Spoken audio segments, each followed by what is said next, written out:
नमस्कार दोस्तों, मैं तवांग में भारत और चीन संघर्ष पर एक और दिलचस्प वीडियो के साथ फिर से वापस आ गया हूं। दोस्तों, अगर आपको मेरा वीडियो पसंद है तो कृपया लाइक और सब्सक्राइब करें, यह मुझे और अधिक दिलचस्प वीडियो लाने में मदद करेगा। तो बिना किसी देरी के चलो शुरू करते हैं। दोस्तों, तवांग में भारतीय और चीनी सैनिकों के बीच आज की झड़प को समझने के लिए हमें इस बारे में जानना होगा कि भारत और चीन के संघर्ष के पीछे क्या कारण है।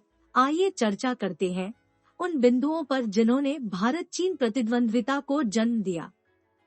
पहला बिंदु जो इस भारत चीन संघर्ष के पीछे मुख्य कारण भी है, वह है अक्साई चिन और अरुणाचल प्रदेश में उनके बीच सीमा विवाद। चीन इस क्षेत्र पर दावा करता है जो भारत का अभिन्न अंग है। दूसरा कारण चीनी सैनिकों द्वारा नियमित रूप से भारतीय क्षेत्र में सीमा घुसपैठ है। तीसरा कारण तिब्बत पर बलपूर्वक कब्जा करना है, क्योंकि यह क्षेत्र एक तरफ चीन और दूसरी तरफ भारत, नेपाल और बांग्लादेश के बीच बफर जोन के रूप में कार्य करता है। हिमालय पर्वत श्रृंखला सुरक्षा के साथ साथ सैन्य लाभ का एक अतिरिक्त स्तर प्रदान करती है। चौथा कारण यह है कि अपनी विवादित सीमा को पार करने वाली नदियों में ब्रह्मपुत्र सीमा पार कर अरुणाचल प्रदेश में प्रवेश करती है, जिस पर भारत का कब्जा है, लेकिन चीन ब्रह्मपुत्र के जल संसाधनों पर दावा करता है। इसलिए चीन भारत में पानी रोकने के लिए इस पर सिलसिलेवार बांध बनाता है। स्ट्रिंग ऑफ पर्ल्स चीन द्वारा भारत को घेरने के लिए कई देशों में वाणिज्यिक और सैन्य ठिकानों और बंदरगाहों के नेटवर्क का निर्माण करके तैनात एक रणनीति है। अब हमें तवांग के टकराव को बेहतर ढंग से समझने के लिए भारत चीन युद्ध और झड़पों के इतिहास के बारे में जानना चाहिए। भारत चीन के बीच पहला युद्ध 1962 में हुआ था, जो 1 महीने तक चला था। इस युद्ध में चीन की जीत हुई और भारत ने 1300 सैनिकों को खो दिया। नाथू ला संघर्ष 11 सितंबर 1967 को शुरू हुआ, जब चीन की पीपुल्स लिबरेशन आर्मी ने नाथू ला में भारतीय चौकियों पर हमला किया। चीन ने इस लड़ाई में 300 से अधिक सैनिकों को खो दिया। वर्ष 2020 में पीपुल्स लिबरेशन आर्मी ने कांटेदार तार लोहे की छड़ें लेकर गलवान घाटी में एलएसी पार की और उन्होंने भारतीय सैनिकों पर हमला किया और भारत के कमांडिंग ऑफिसर को मार डाला।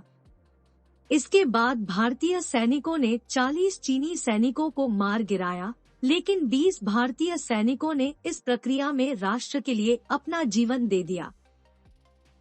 अब भारत चीन झड़पों में नया अध्याय शुरू हुआ और इसका नाम तवांग क्लैश है। तवांग में झड़प कब हुई थी? यह 9 दिसंबर 2022 को हुआ था। ये कहाँ हुआ था? यह अरुणाचल प्रदेश के तवांग सेक्टर में हुआ था। गलवान झड़प में क्या हुआ था? चीनी मीडिया के अनुसार भारतीय सैनिकों ने चीनी सैनिकों को चीनी एलएसी के अंदर नियमित गश्त करने से रोका। भारतीय मीडिया और हमारे रक्षा मंत्री के अनुसार तवांग में भारतीय सेना ने बहादुरी से चीनी सेना को एलएसी पार करने से रोक दिया और उन्हें अपनी चौकी पर पीछे हटने के लिए मजबूर किया।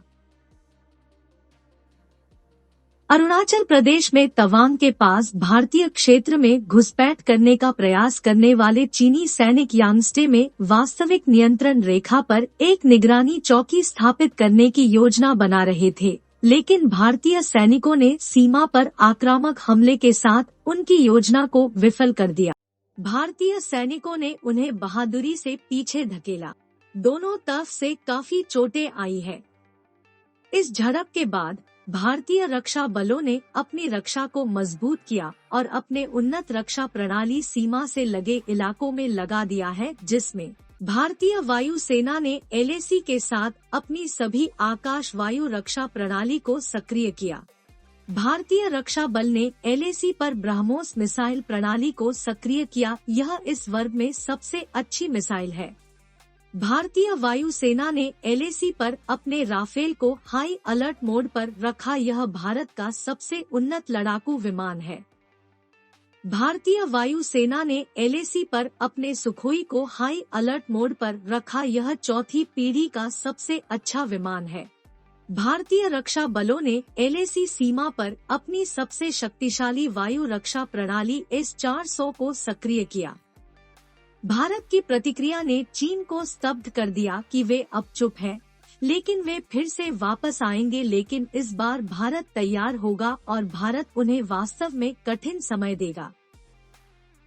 देखने के लिए धन्यवाद दोस्तों। अगर आपको मेरा वीडियो पसंद आया तो कृपया लाइक और सब्सक्राइब करें, यह मुझे प्रेरित करेगा।